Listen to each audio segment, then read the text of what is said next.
안녕하세요. 뉴스반장입니다. 죄가 없는 게 아니다. 가증스럽고 초라하며 옹색하기 그지없는 일국의 법무부 장관 한동훈 장관의 답변이었는데요. 한 장관은 쪽팔려서 어떻게 해야 할까요?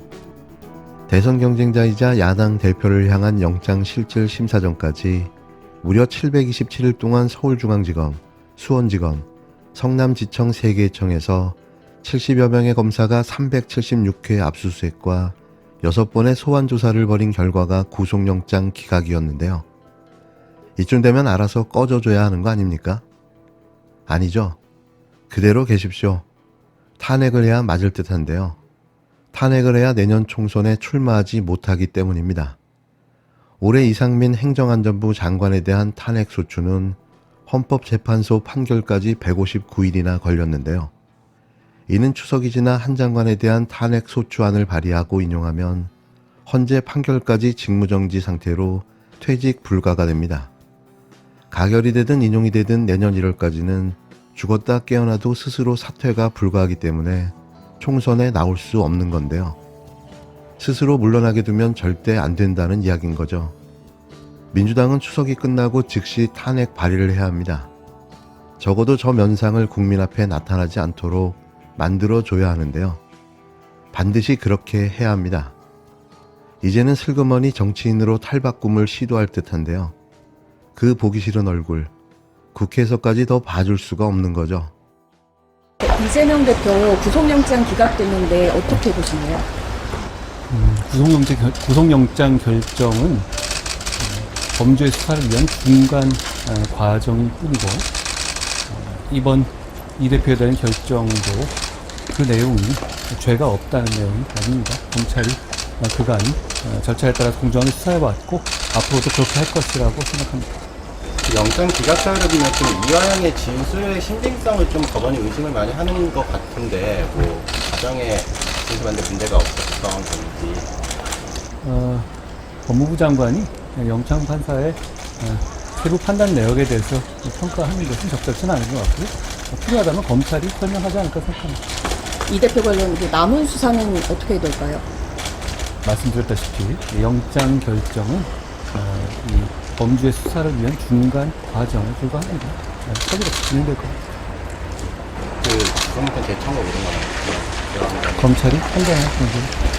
어제 영장 기각으로 야권에서 이제 무리한 수사였다 이런 비판이 나오고 있는데 이거에 대해서는 어떻게 보시나요? 제가 체포동의안 서면에도 말씀드렸다시피 관련 사안으로 21명이 구속됐습니다. 무리한 수사라는 말을 동의하실 만한 국민들이 얼마나 계실지 모르겠습니다. 이 수사 동력이 떨어질 수도 있다는 우려도 나오는데요. 범죄 수사는 진실을 밝혀서 책임질 만한 사람에게 책임을 지게 하는 절차입니다. 동력 같은 건 필요하지 않습니다. 시스템이 동력입니다. 좀 검찰 수사가 약간 정치 영역으로 들어오다 보니까 뭐 영장 결과가 뭐 바뀌고 이런 뭐 얘기를 하시는 분도 있던데 뭐 그런 거는 어떻게 보십니까? 정치인이 범죄를 저지른다고 해가지고 사법이 정치가 되는 건 아니고요. 그래서도 안 됩니다. 저희는 통상 사건에 따라서 사건에서도 뭐 중간에 영장 기각되는 거 많이 보셨잖아요. 그런 정도입니다. 흔들림 없이 수사할 것이라고 생각합니다. 27일 법원이 백현동 개발 특혜 의혹 등의 혐의로 청구된 이재명 더불어민주당 대표의 구속영장을 기각하자 한동훈 법무부 장관이 죄가 없다는 게 아니다라는 황당한 입장을 밝혔습니다. 한 장관은 이날 아침 출근길에 기자들과 만나 구속영장 결정은 범죄 수사를 위한 중간 과정일 뿐이고 이번 이 대표에 대한 결정도 그 내용이 죄가 없다는 내용이 아니다라며 검찰이 그간 공정히 수사해왔고 앞으로도 그렇게 할 것이라고 말했는데요. 무리한 수사였다는 일각의 지적에 대해선 21명 관련자가 구속됐다. 무리한 수사에 동의할 국민이 얼마나 될지 모르겠다고 횡설수설 해댔습니다.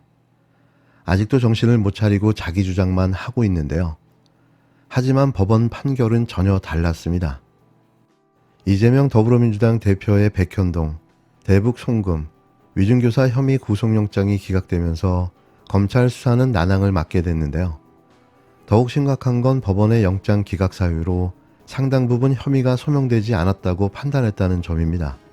27일 새벽 유창훈 서울중앙지법 영장 전담 부장판사는 이재명 대표에 대한 특정경제 범죄 가중처벌법상 위반, 제3자 뇌물 증거인멸 등의 혐의와 관련해 구속영장을 기각하면서 상당 부분에 대해 다툼의 여지가 있다고 밝혔는데요. 검찰은 이재명 대표에 대한 혐의조차 소명하지 못한 수준의 수사 결과를 가지고 제1야당 대표를 구속하려 했다는 비판에 직면하게 됐습니다. 세 가지 사건에서 법원이 인정한 혐의의 성립 정도는 위증교사, 백현동, 대북 송금 순이었는데요.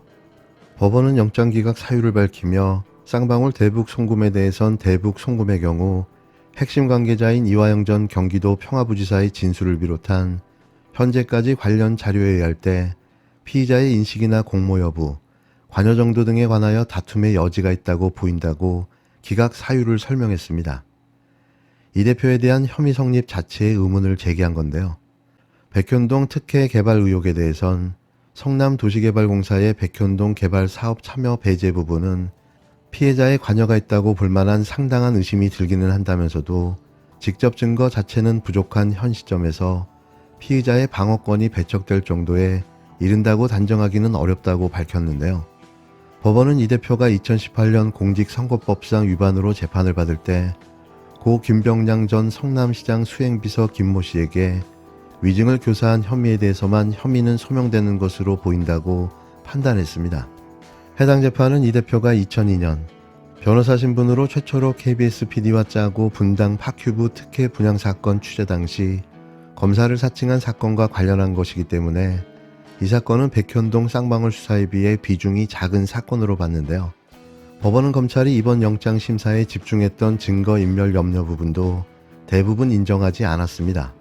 백현동과 위증교사 혐의에 대해선 이미 압수수색과 참고인 조사가 이루어진 상태임을 들어 앞으로 증거인멸이 될 게 없다고 판단했는데요. 대북 송금의 경우 이화영의 진술과 관련해 피의자의 주변 인물에 의한 부적절한 개입을 의심할 만한 정황들이 있음을 인정했으나 피의자가 직접 개입했다고 단정할 자료가 부족하다고 판단했습니다.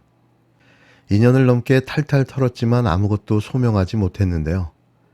대체 여지껏 뭘 한 걸까요? 그러면서 한다는 소리가 영장이 기각됐다고 죄가 없는 게 아니랍니다. 안 부끄러울까요? 대한민국 최고의 검사들이 공권력을 최대치로 사용해버린 마녀 사냥의 결과가 마녀는 없다였습니다. 영장 기각 예상하셨어요 혹시? 아니요, 전 어제 방송 나와가지고 구속영장 발부될 거라고 얘기했거든요. 발부를 예상하셨군요. 왜냐하면 저는 이렇게 항상 얘기해요. 예. 제가 이제 이재명 대표에게 적용된 여러 가지 혐의 중에 네. 백현동, 성남FC, 그다음 대장동 여기까지는 예. 나는 솔직히 이거는 지자체장들이 하는 일반적으로 하는 행위의 범위에서 얼마나 아하. 벗어나는지 잘 모르겠다. 예. 이걸 만약 기준을 더 엄격하게 가져가겠다는 의지라면은 아하. 지금부터 다 잡겠다는 건 모르겠는데 이러면 솔직히 지금 현직 시장이나 아니면 도지사들 굉장히 힘들어질 거다라는 얘기를 했고, 다만 이화영 평화부지사와 관련된 내용 같은 대북송금 경우는 사건. 그렇죠. 대북송금 네. 관련해 가지고는 이건 뭔가 그 자체로 정치적인 사건인데 이거야말로 검찰이 세게 파고 들어가지고 대북이라는 단어가 좀 민감하지 않습니까? 네. 예전에 김대중 정부 시절에는 대북송금이라는 거 하나만으로도 정권의 실세들이 구속되고 했던 거기 때문에 네. 이게 어떻게 될지는 지켜봐야 되는 건데 저도 솔직히 이렇게 생각했어요. 어차피 공판주의 때문에 많은 증거를 감추고 있다 보더라도 검찰이 너무 자신만만해 하지 않았습니까? 네.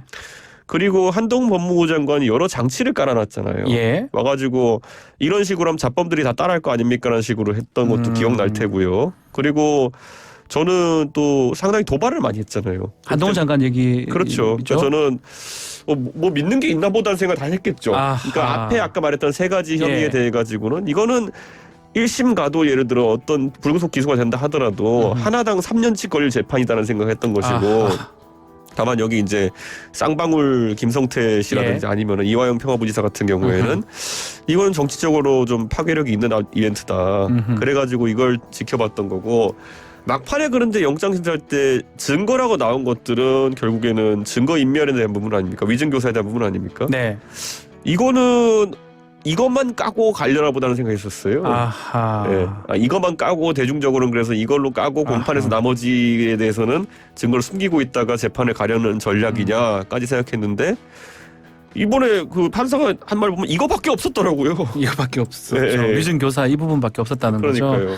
소명이 안 됐어요. 위증은 또 이 큰 또 줄기는 아니라고 보면 네. 또 예전에 그 사건 검사 사칭 사건 관련된 그 내용이잖아요. 그러니까 이런 거거든요. 앞에 있는 본 범죄에 대한 예. 부분에 대한 위증 교사라는 게 본 범죄에 대한 소명이 부족한 상황 속에서 과연 성립할 수 있겠느냐도 법리적으로 고민해야겠지만은 그렇죠. 저는 뭐 이거는 제가 봤을 때는 누가 갖다 붙인다 하더라도 이거는 검찰이 2년 동안 뭐 했냐라는 얘기를 들을 수밖에 없는 상황이다. 아하. 저는 이렇게 생각합니다.